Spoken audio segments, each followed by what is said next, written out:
Hello नमस्कार। मेरा नाम है राज राणा और आप सब हैं super coaching TET PRT channel पर। आज हम एक मुद्दे पर बात करना चाहते हैं। वो मुद्दा यह है कि छात्रों के साथ आखिर कब तक मजाक होगी, छात्रों के इमोशन के साथ कब तक खेला जाएगा, छात्रों के सपनों को कब तक रौंदा जाएगा। ये जो पेपर लीक की जो घटनाएं आज बिहार से आ रही हैं, क्या ये पहला है? नहीं। क्या ये आखिरी है? ऐसा हम कह सकते हैं? नहीं।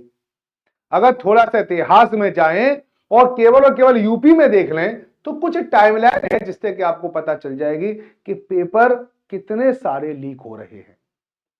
नवंबर 2021 से पहले मैं आपको जुलाई 2017 तक लेके जाना चाहता हूं।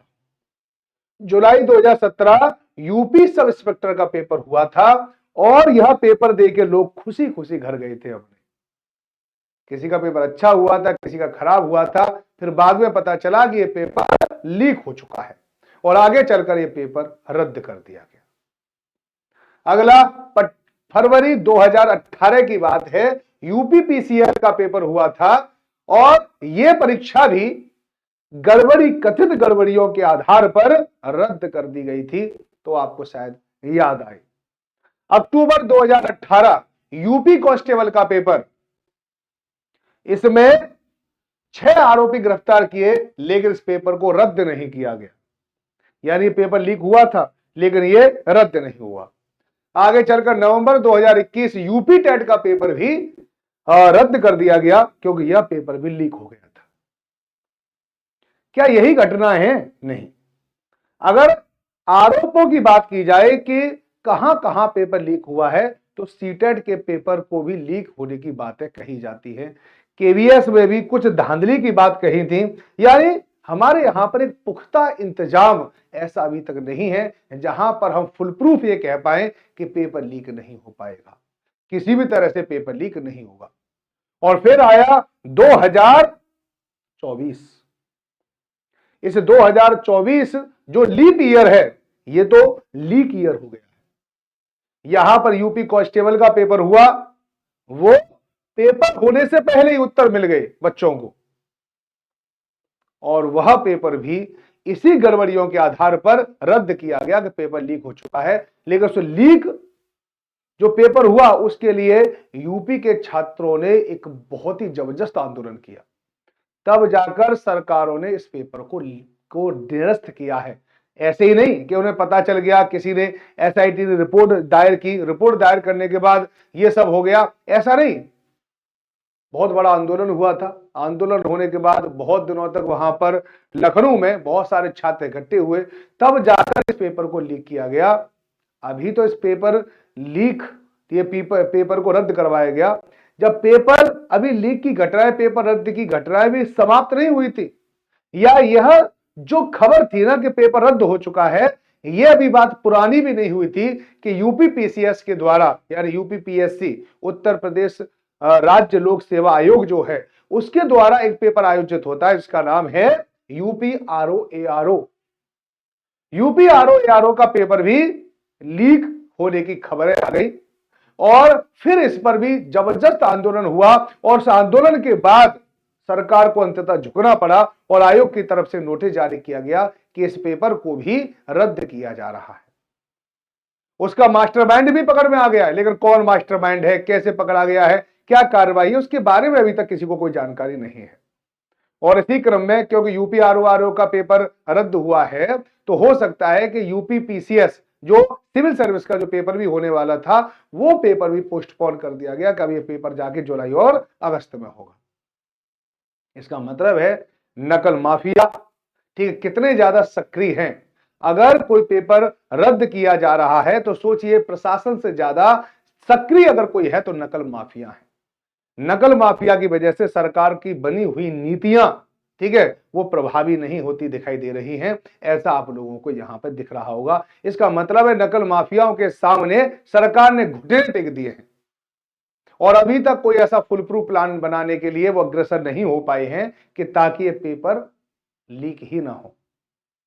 अभी ये घटना खत्म नहीं हुई थी कि बिहार से खबर आ गई, बीपीएससी का पेपर, जो बीपीएससी इस बार जो शिक्षक भर्ती करा रही है, आपको पता है टीआरई 1.0 कराया उन्होंने, और 2.0 भी कराया, और इस बार 3.0 था। इसमें भी पता नहीं क्या हुआ, अचानक टीआरई 2.0 के बाद अचानक वैकेंसी निकाल दी गई, एक ही महीने के अंदर पेपर भी ले लिया। लेकिन वही फिर नकल माफिया के सामने सरकार ने घुटने टेके, और ऐसी खबर आई कि एक दिन पहले ही यह पेपर लीक हो चुका था। और यह पेपर लीक तो इतने शानदार तरीके से किया गया है कि आप सोचने पर मजबूर हो जाएंगे कि हमारा युवा या नकल माफिया किस रूप से कितने सशक्त, कितने समृद्ध और कितने इनोवेटिव हो गए हैं। उन्होंने एडमिट कार्ड के पीछे आंसर लिखकर इस बार नकल का नायाब तरीका ढूंढा। पहले से ही बिहार में पेपर, हजारीबाग में 300 बच्चे एक होटल रूम जो वैसे होता वहां पर जाके उनको आंसर रटवाए जा रहे थे। सर, पुलिस को खबर पता चली, किसी को उन्हें बताया, वह छापे अगर डाले तो उनको बहुत सारे आंसर मिले। जो पेपर हुआ उसके आंसर एक दिन पहले ही मिल चुके थे और वही आंसर उनको रटवाए जा रहे थे। लेकिन यहां पे तो बीपीएससी ने यह कहा कि ऐसा है कि अभी हमारे पास सबूत पर्याप्त नहीं है, इसलिए हम इस पेपर को रद्द नहीं करेंगे। लेकिन जैसे ही पेपर लीक की घटनाएं आती हैं तो आदो के आत्मबल को बड़ी ही ठेस पहुंचती है, आत्मविश्वास लहूलुहान हो जाता है, और जो वास्तव में ईमानदारी से जो तैयारी कर रहे हैं उनके सपने उनके सामने ही चकनाचूर हो जाते हैं। तो सरकारों को सोचना चाहिए, युवा अगर सही रास्ते पर रहें, युवा अगर देश की प्रगति में भाग लें, युवा अगर ईमानदार बनना चाहता है तो फिर उन्हें ईमानदार बनने दिया जाए, कोई बेईमान उनकी नौकरी को न छीन पाए। ये तो आपको करना ही पड़ेगा। हम लोकतंत्र में रहते हैं और आप हमारे द्वारा ही निर्वाचित होते हैं, तो आप कम से कम हमारा ख्याल तो रखना चाहिए, ये आपकी जिम्मेदारी भी है। और लोकतंत्र में भैया जनता का शासन भी है, और जनता में छात्र भी आते हैं, और हम कोई अपनी तरफ कोई सपोर्ट नहीं चाहते, बस ये चाहते हैं कि जो कोई इलीगल काम हो रहे हैं कम से कम वो ना हो। ठीक है, ये पेपर लीक की जो घटना है उन पर बिल्कुल विराम लगाया जाए। किसी भी प्रकार से एक ऐसा तंत्र विकसित किया जाए कि किसी भी प्रकार से कोई भी पेपर, कितने भी नकल माफिया कितने भी इनोवेटिव हो जाएं, लेकिन उसमें सेंध न कर पाए, ऐसी अभेद्य सुरक्षा वाला एक परीक्षा तंत्र आपको खड़ा करना पड़ेगा। बहुत जरूरी है। मेरी गुजारिश है सभी सरकार के नीति नियंताओं से कि इस पर जरूर ध्यान दें। केंद्र सरकार से भी वो भी ध्यान दें, राज्य सरकारें वे भी ध्यान दें। संपूर्ण भारत में सभी जितने भी परीक्षा बोर्ड हैं, चाहे यूपीएससी को भी बुलाया जाए, क्योंकि यूपीएससी ऐसे पेपर के लिए जाना जाता है कि उसके पेपर फुल प्रूफ होते हैं और उसमें सेंध लगाना काफी ज्यादा डिफिकल्ट होता है। तो उन बड़ी बड़ी संस्थाओं को बिठाया जाए और संस्थाओं से बैठकर इस बात का विमर्श किया जाए कि अगर आयोग के अंदर का भी व्यक्ति अगर पेपर लीक करना चाहे तो वो भी ना कर पाए, इतना कॉन्फिडेंशियल ये पेपर होना चाहिए।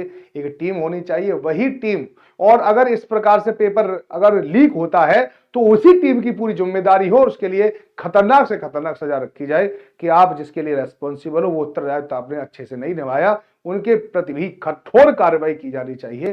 तब जाकर शायद ये पेपर लीक जैसी घटनाएं रुक पाए। आज के लिए सिर्फ इतना ही। मैं हूं राज राणा। मुझसे जुड़े रहने के लिए आप SST with Raj Rana Telegram पर मुझे ज्वाइन कर सकते हैं, जहां पर आप अपने सजेशन मुझे भेज सकते हैं। मैं आपकी आवाज उठाऊंगा हमेशा। धन्यवाद, नमस्कार, जय हिंद, जय भारत।